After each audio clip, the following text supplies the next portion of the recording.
From the macabre minds of Laughing Devil Production comes another story from the Nightshade Diary. You know what that means. Check under the bed and make sure no one or nothing is there. Is the closet door securely shut? Then leave your disbelief behind, amp up your imagination, and hang on tight for another ride into terror and mystery. And like all good horror stories, just imagine it's a dark and stormy night. And remember, screaming like a little girl is permitted.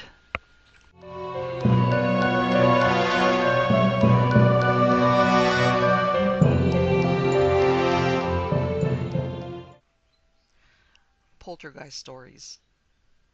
These are true ghost stories. The first one is from Brazil. The stone throwing, common in poltergeist activity that took place in and around Sao Paulo, Brazil, is among the best witnessed in modern times.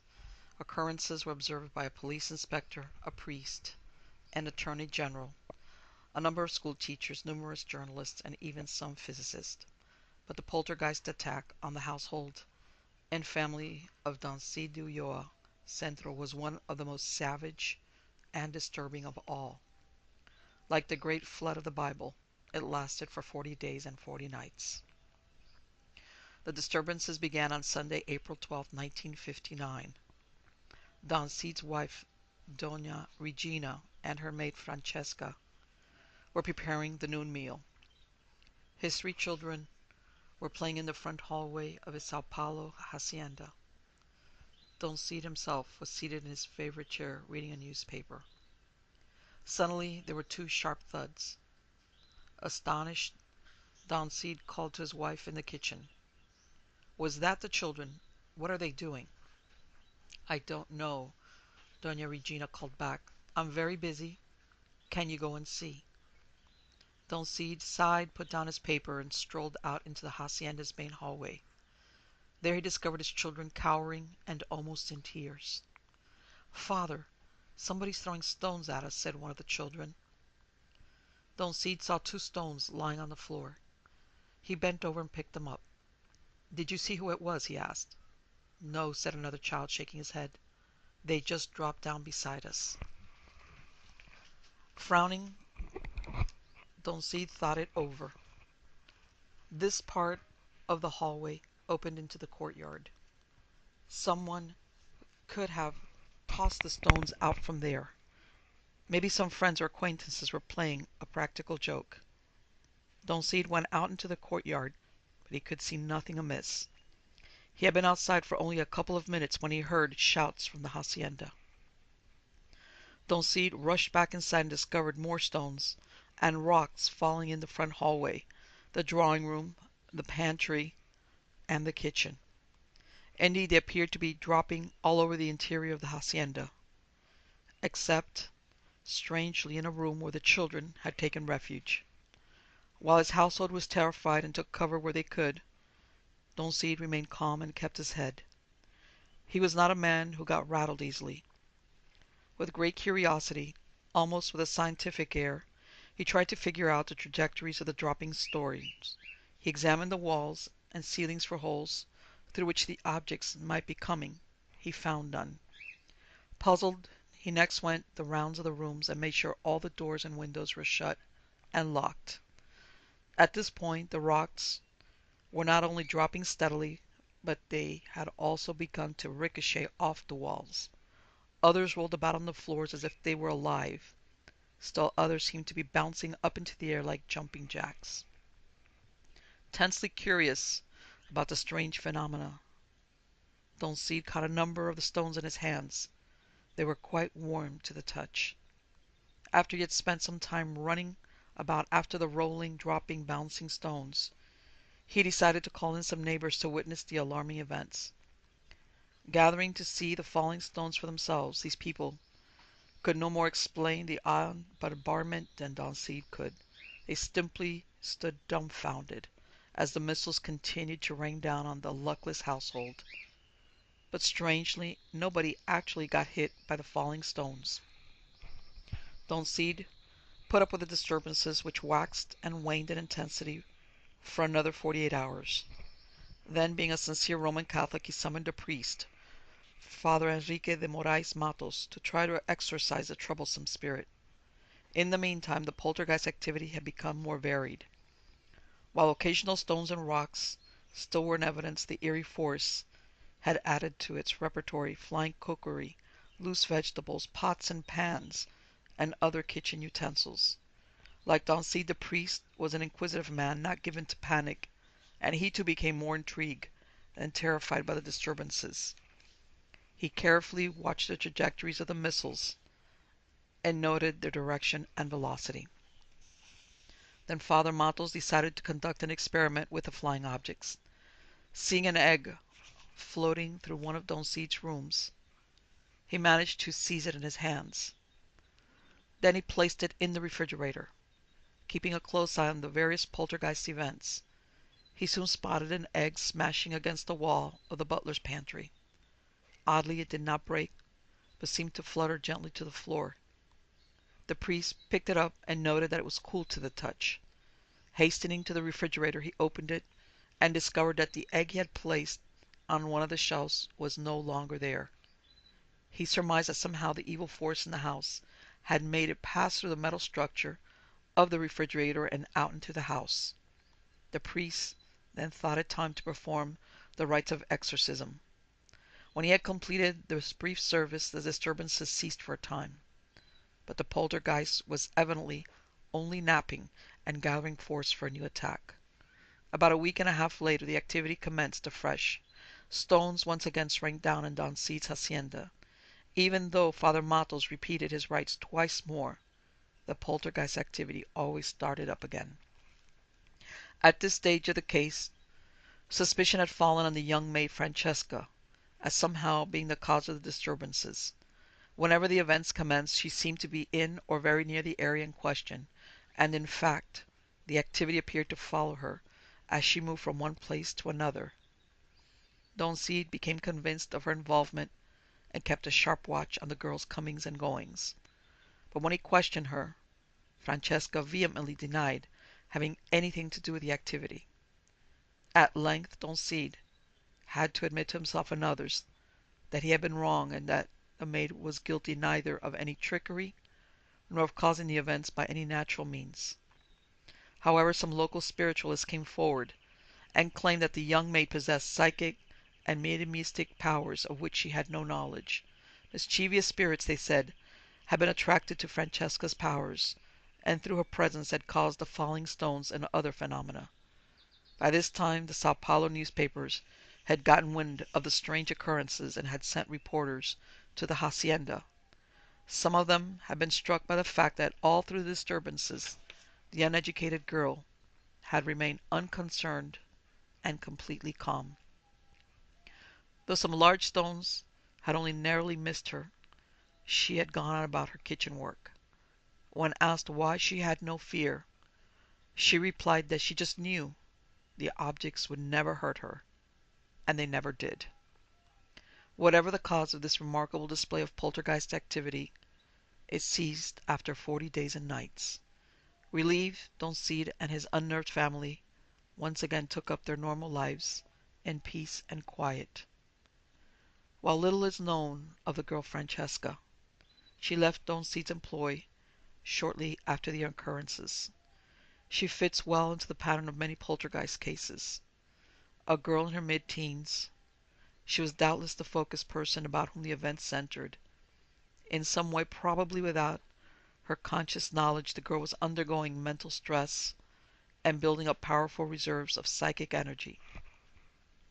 Finally, according to this theory of psychokinesis, the energy was released and caused the strange physical events. Poltergeist from Canada. In 1928, Mrs. Sims' family moved into a two-story house in one of the French quarters of Montreal. In style, the house was also French and had double parlor downstairs with all the bedrooms upstairs. Mrs. Sims herself was recently widowed and maintained her own household, but she paid regular visits to her family's house. The family consisted of Mrs. Sims' mother and father, her two older sisters, her 5 teenaged brothers, and her beautiful young teenage sister. At the time of the strange occurrences, the family had lived for about a year in the house. Mrs. Sims had been quite busy and had not found time to visit her family for several weeks.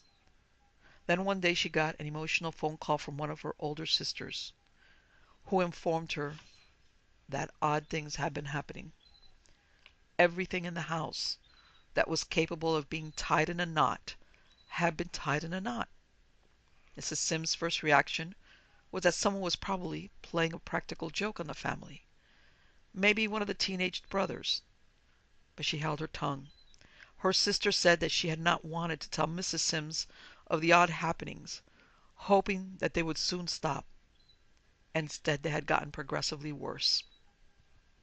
"Come and see for yourself," urged her sister. Mrs. Sims did so and found the whole house in a weird state. Just about everything was tied in knots. The drapes hanging across the doorway, the curtains at the windows, and most of the clothing in the closets. Moreover, it was the same kind of knot in every case.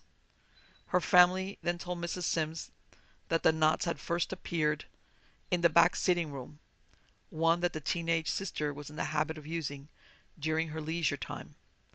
The girl had taken on the task of looking after her mother's every need, for the older woman's health had not been good. The members of her family also told Mrs. Sims that the mystifying knot tying, having begun downstairs, had progressed slowly to the upstairs room. In time it had worked its way into their mother's wardrobe.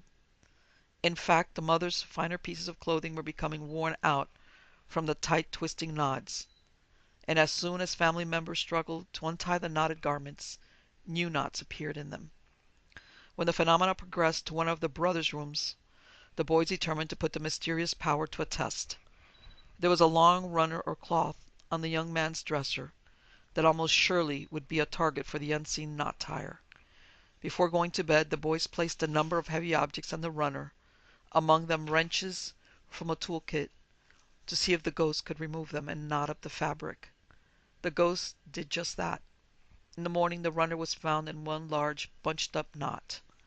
After a while, it became apparent that the disturbances were centering around the teenage daughter, Mrs. Sims' youngest sister. They even occurred when the girl was not at home. On one occasion she visited some old friends of the family and left her hat on a table in their hallway. During the visit, the girl and the hostess talked about the strange goings on in the family's house. Later, the hostess passed through the hallway and found the teenager's hat turned inside out and the hat band torn off. The knot tying phenomena in the Montreal home were to last for 6 weeks. As the days passed and the knot tying continued, the members of the family all grew increasingly tense and anxious. On one evening in particular, Mrs. Sims felt that the tension in the air was mounting towards some fresh outbreak of odd happenings. She and her father and mother were the only ones in the house. Sensing that they were all jumpy, Mrs. Sims suggested the three of them go to the dinette in the rear of the house and have a snack. This they did and spent about an hour there eating and chatting. When they emerged from the dinette, they were shocked at what they saw. Like a barricade before them was the largest knot of all. Standing some 3 feet high, the knot consisted of some large curtains called portieres, which had hung in the hallway and served as inside doors, and a number of overcoats. The overcoats belonged to Mrs. Sims' 5 brothers, and they normally hung in a small hall off the dinette. Now they were looped and twisted together with the heavy portieres into a giant tangled up knot. As if the ghost had felt impelled to add a finishing touch to its work, an umbrella, which had stood in the front hall rack, was jammed upright into the middle of the tangle. Terrified at this eerie sight, Mrs. Sims muttered a hasty good night to her parents and fled from the house. While this was the largest knot to appear during the 6 weeks of the disturbances, another big one occurred a couple of days later. On this occasion, Mrs. Sims' mother woke to find the top blanket on her bed twisted up in a single knot in front of her face. After these 2 events, the frightened parents tried to move out and find somewhere else to live. However, the landlord refused to allow them to do so. They took the landlord to court to force him to break their lease, but the judge deemed there was not enough evidence to grant their request. Desperate now, the family decided to call on their church for help. 2 priests arrived and blessed the house in an effort to exorcise the Knottying Ghost. But this had no effect. It simply continued its work. By this time, news of the strange happenings had gotten into the papers, and people such as spiritualists, detectives, reporters, and others began to come to the house. Many offered to help. Others were merely curious. The disturbed family readily accepted the police officers' help. The detectives, and going through the basement, noticed a very bad odor there. None of the family, including Mrs. Sims, had ever smelled it before. The detectives then brought in some bloodhounds, thinking it possible that someone might have been murdered in the house and buried in the basement. One policeman even theorized that the angry spirit of the murdered person might be trying the knots as some kind of warning or sign to the family. But no body was ever found in the basement. By this time, Mrs. Sims' father had grown furious at the antics of the ghost, and he ordered aloud one night never to touch any of his clothing. So far, it had not knotted up any of his garments, not even a necktie. The next morning, he found a pair of his best pants turned inside out with a tight knot in each of the legs. He also discovered his hat turned inside out with the band ripped off. In one of the empty rooms upstairs, the police conducted an experiment to test the powers of the mysterious knot tire. After locking all the windows in the room tightly, they draped a number of handkerchiefs over the long rod in the closet. Then they locked the door to the room, with one of the detectives retaining the key, and went downstairs to further discuss the strange affair with the family. After waiting about an hour, everyone went back upstairs and the door to the room was unlocked. The family knew what to expect, but the detectives were amazed to see that each handkerchief was tied in a series of tiny knots along its whole length. The detectives now tried a new idea to find out who was tying the knots. They told each family member to tie knots in some ropes they had brought with them. It turned out that the teenage girl was the only one to produce the kind of knot used by the ghost. From this, the detectives formed the opinion that somehow she had tied the knots, unconsciously, and that some magic spell had been cast over her by an unseen force or power.